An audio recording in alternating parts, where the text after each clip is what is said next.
स्वागत में हूं आपके साथ हेमंत कुमार। और चलिए खबरों की शुरुआत करते हैं। शुरुआत करेंगे तिरुपति बालाजी मंदिर से, जहां पर तिरुपति के प्रसाद में मिलावट के खुलासे के बाद देश के अन्य प्रसिद्ध मंदिरों के प्रसाद की गुणवत्ता के बारे में अब सवाल उठ रहे हैं और पूछा जा रहा है। उज्जैन के महाकाल मंदिर में बनने वाले लड्डू प्रसाद देश विदेश के भक्तों में प्रसिद्ध है।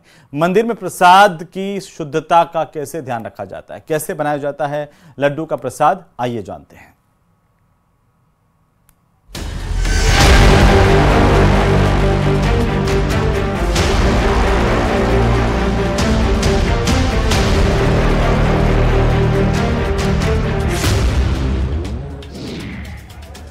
तिरुपति मंदिर में आस्था से खिलवाड़।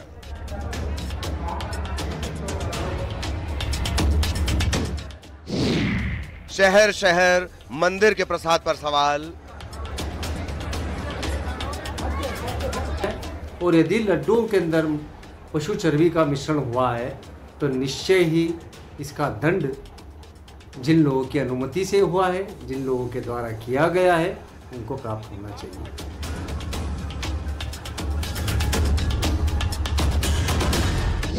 कितना शुद्ध है बाबा का लड्डू प्रसाद?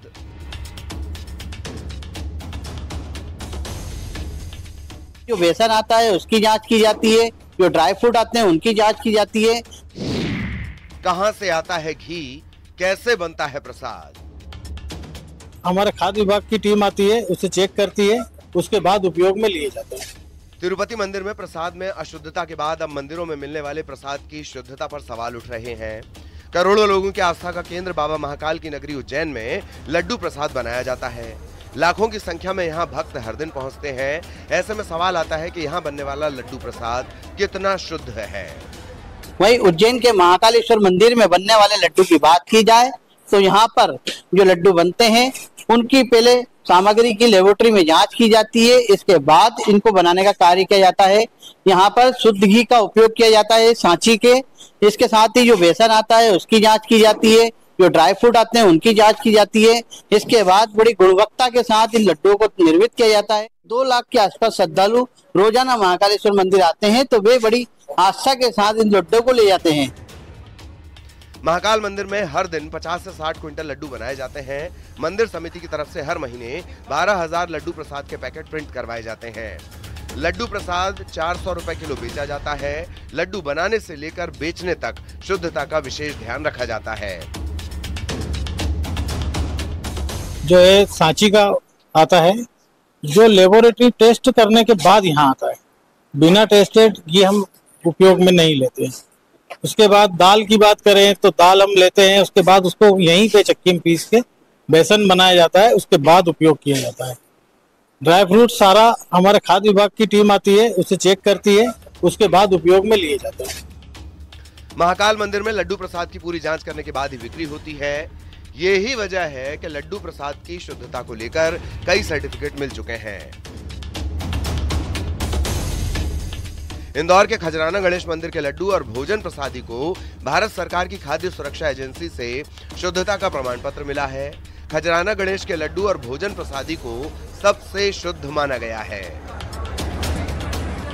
उज्जैन से अजय पटवा, इंदौर से मिथिलेश गुप्ता, न्यूज़ 18। तो वहीं हरियाणा चुनाव में कांग्रेस के दिग्गज नेता कुमारी सैलजा की नाराजगी पार्टी के लिए चिंता का सबब बनी हुई है। बीजेपी जहां उन्हें अपने पाले में लाने की तैयारी कर रही है, वहीं कांग्रेस की तरफ से भी डैमेज कंट्रोल की कोशिश की जा रही है। ये रिपोर्ट देखिए। सैलजा जी के बारे जातिवाद बयान दिए, उनको कोई भी बर्दाश्त नहीं कर सकता। अरे कांग्रेस के नेता मिलजुल के चुनाव ये लड़ेंगे और सभी आपको चुनाव प्रचार में दिखेंगे। क्या हरियाणा कांग्रेस में 2 फाड़ हो चुके हैं? क्या कुमारी सैलजा पर पार्टी में बिखराव है? क्या कांग्रेस कुमारी सैलजा को मना पाएगी? सैलजा की खामोशी और कई सवाल। राजनीति में महत्वाकांक्षाओं की लड़ाई पुराने से पुराने रिश्तों को भी तोड़ देती है। इस वक्त हरियाणा कांग्रेस में कमोबेश ऐसी ही कश्मकश है। पार्टी की दिग्गज नेता कुमारी शैलजा की खामोशी एक नए तूफान की तरफ इशारा कर रही है। हालांकि पार्टी की तरफ से लगातार किसी भी तरह की नाराजगी से इनकार किया जा रहा है। कुमारी शैलजा कब तक चुनाव प्रचार में आ जाएगी? आएंगी, काम में सभी कांग्रेस के नेता आएंगे। नाराज चल रही है आजकल,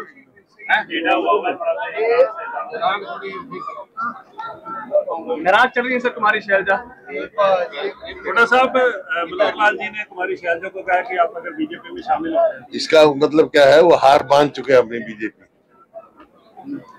कुमारी शैलजा कांग्रेस की वरिष्ठ नेता है, जिम्मेवार नेता है। भले ही कांग्रेस की तरफ से कुमारी शैलजा की नाराजगी को लेकर के इनकार किया जा रहा हो, लेकिन बीजेपी ने अप्रत्यक्ष तौर पर उन पर सियासी डोरे डालना शुरू कर दिया है।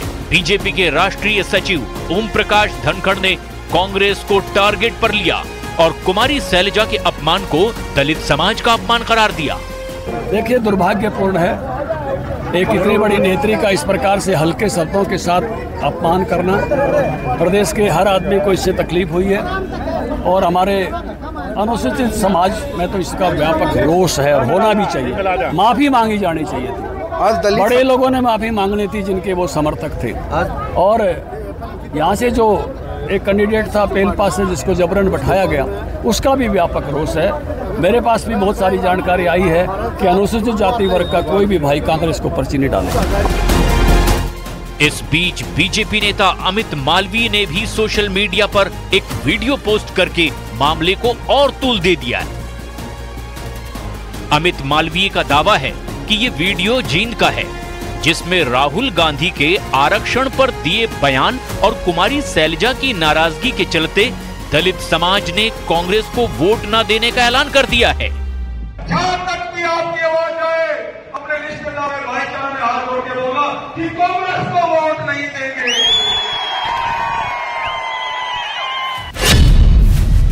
आज हरियाणा के जींद में डीएससी महासम्मेलन में यह ऐलान किया गया कि दलित समाज कांग्रेस को वोट नहीं देगा।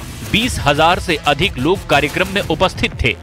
राहुल गांधी के हम आरक्षण हटा देंगे और कुमारी शैलजा के साथ अभद्रता से दलित समाज आक्रोशित है। हरियाणा में कांग्रेस का सुपड़ा साफ हो जाएगा, बीजेपी की फिर सरकार बनेगी। और आइए अब समझते हैं कि आखिर कुमारी शैलजा की नाराजगी की असल वजह क्या है। माना जा रहा है कि कुमारी शैलजा हरियाणा में टिकट वितरण में अपनी नजरअंदाजी से नाराज हैं। खबर है कि शैलजा विधानसभा चुनाव लड़ना चाहती थी, लेकिन पार्टी ने टिकट ही नहीं दिया। पार्टी भतीजे को टिकट देना चाहती थी, लेकिन भतीजे के नाम पर कुमारी शैलजा तैयार नहीं हुई। दावा किया जा रहा है कि कांग्रेस ने उम्मीदवारों की जो लिस्ट बनाई है, उन 90 उम्मीदवारों में से सिर्फ 7 ही कुमारी शैलजा के करीबी हैं। बताया जा रहा है कि 90 में से करीब 78 उम्मीदवार भूपेंद्र हुड्डा गुट के हैं। इसके अलावा हरियाणा चुनाव को लेकर कांग्रेस के मैनिफेस्टो के दौरान भी कुमारी शैलजा मौजूद नहीं थी। कुमारी शैलजा हरियाणा चुनाव का बड़ा चेहरा है, साथ ही दलित समुदाय में उनकी जबरदस्त साख है। यही वजह है कि कांग्रेस के लिए कुमारी शैलजा की नाराजगी नया खेल कर सकती है।